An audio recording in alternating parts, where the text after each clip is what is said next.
Hello friends, please like and subscribe my channel. ना तो मेरे सब्सक्राइबर बढ़ रहे हैं, ना ही मेरा वॉच टाइम बढ़ रहा है। प्लीज़ आपकी हेल्प के बिना ये पॉसिबल नहीं होगा।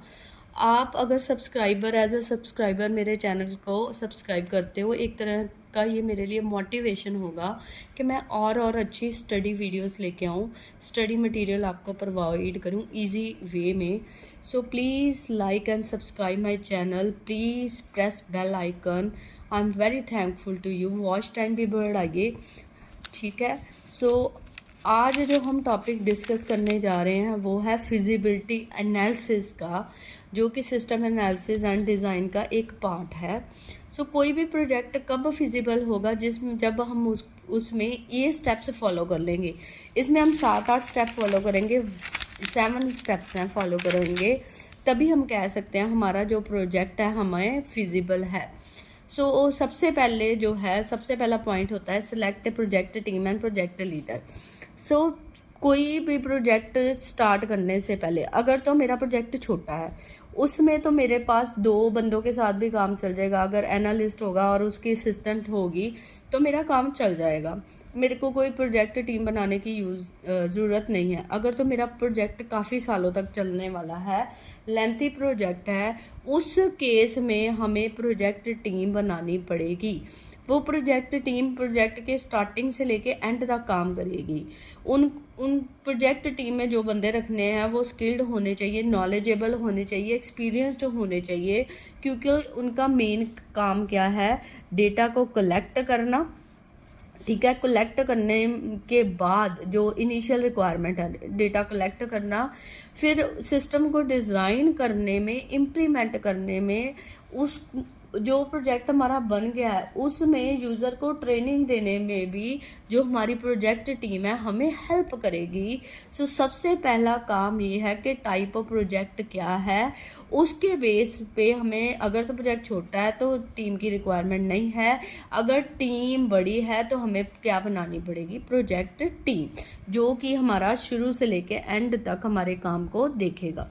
उसके बाद प्रोजेक्ट लीडर आ जाता है। प्रोजेक्ट लीडर, अगर टीम है तो उसका एक लीडर भी होगा, जो क्या करेगा, एजुकेटेड पर्सन होगा, एक्सपीरियंस पर्सन होगा, स्किल पर्सन होगा, जो तो पहली बात जो प्रोजेक्ट टीम को हैंडल करेगा, उनमें कोऑर्डिनेशन रखेगा, उनको मोटिवेट करेगा, उनको गाइडलाइंस देगा कौन क्या काम करेगा। सो ये तो हो गया प्रोजेक्ट लीडर की एजुकेशन और काम। इसके अलावा प्रोजेक्ट लीडर का काम होगा जो प्रोजेक्ट उसने हाथ में लिया है उसको टाइम और बजट में ख़त्म करना। ये सबसे बड़ी बात होगी प्रोजेक्ट लीडर की। वो एज अ लीडर देखेगा कि काम सही चल रहा है, कंट्रोल करना, मैनेज करना, कोऑर्डिनेट करना, वो किसका काम होगा, प्रोजेक्ट लीडर का।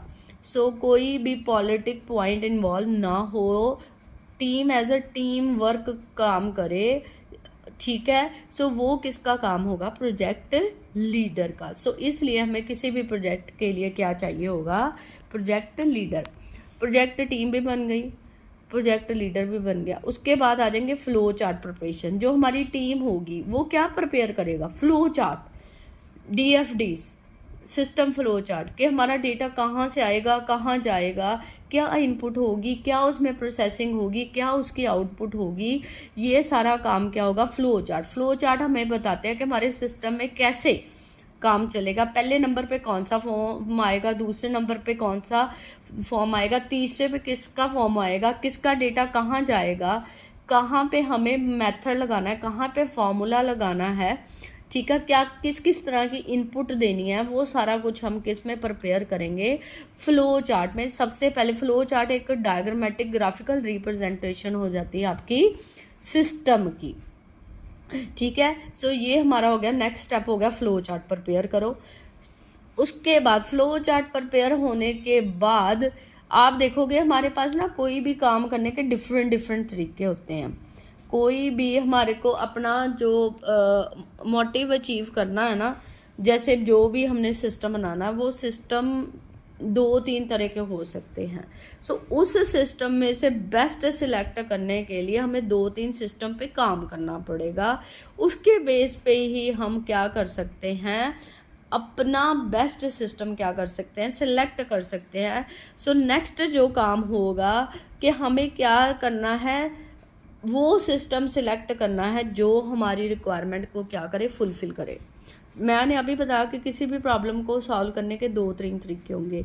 जो सिस्टम हमारी प्रॉब्लम को बेस्ट तरीके से कम बजट में सही टाइम पे पूरा करे, वो सिस्टम हमने क्या कर लेना है, सिलेक्ट कर लेना है। सिलेक्ट करने के बाद उसको लॉजिकल जो थे सोचा था उसको फिजिकल में कन्वर्ट कर देना है। सो कन्वर्ट करने के बाद उस पर काम करना क्या कर देना है, शुरू कर देना है। सो सिलेक्ट द कैंडिडेट में वही, इन शॉर्ट अगर मैं कहूँ, मैं सिस्टम बेस्ट सिस्टम सिलेक्ट करूँगी, वो सिस्टम जिससे हमारी रिक्वायरमेंट फिल हो। जब सिस्टम सिलेक्ट हो गया है, उसको टेक्निकल या हार्डवेयर और सॉफ्टवेयर के ज़रिए उसको ओरिजिनल फॉर्म में लाना, वो हम किस में करेंगे, कैंडिडेट सिस्टम में। उसके बाद करने के बाद जो सिस्टम मैंने सिलेक्ट किया है, ठीक है, सो उसका डिटरमाइन करना, जो मैंने प्रपोज सिस्टम सोच लिया है, सिलेक्ट कर लिया है कि वो क्या काम कर सकता है, क्या काम नहीं कर सकता। सो कौन सा हार्डवेयर वो सपोर्ट कर सकता, कौन सा हार्डवेयर सपोर्ट नहीं कर सकता, तो वो हमने किस में बताना है, इसमें नेक्स्ट पॉइंट में।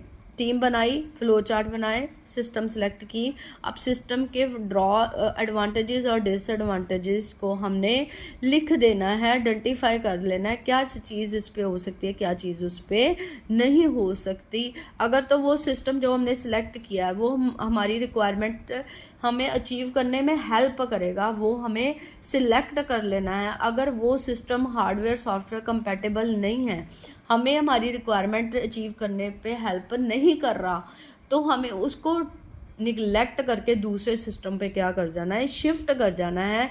सो कैंडिडेट सिस्टम सेलेक्ट करने के बाद उसके फीचर्स हमने आइडेंटिफाई करने हैं अपनी रिक्वायरमेंट के हिसाब से।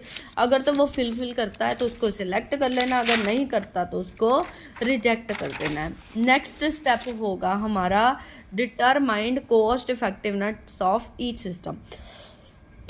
मैंने अभी बताया कि जो सिस्टम मैंने सेलेक्ट किया है, अगर तो वो कैपेबल है हार्डवेयर सॉफ्टवेयर के अकॉर्डिंग, अगर उसकी कॉस्ट कम आ रही है, हमारे पास जितना बजट है वो सिस्टम मैं सिलेक्ट कर लूँगी। अगर उस सिस्टम की कॉस्ट मेरी कॉस्ट से बाहर जा रही है, वो सिस्टम मैं सिलेक्ट नहीं करूँगी, उसकी जगह मैं किसी और सिस्टम पे क्या करूँगी, फोकस करूँगी। सो किसी भी सिस्टम की एफिशिएंसी को डिटरमाइन करने के लिए, इफेक्टिवनेस को डिटरमाइन करने के लिए उसको क्वालिटेटिव मैट्रिक्स के फॉर्म में क्या करेंगे, जज करेंगे।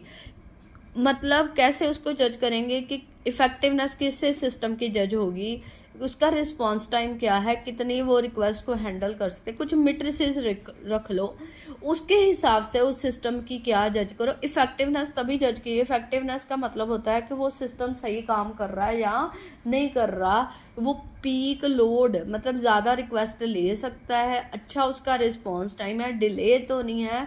तो कुछ मैट्रिसेस के बेस पे अपने सिस्टम को जज करो, उसकी कॉस्ट को जज करो, फिर उस सिस्टम को सिलेक्ट करो, अदरवाइज रिजेक्ट करके दूसरे सिस्टम पे शिफ्ट कर जो फिर उसको एनालाइज करो।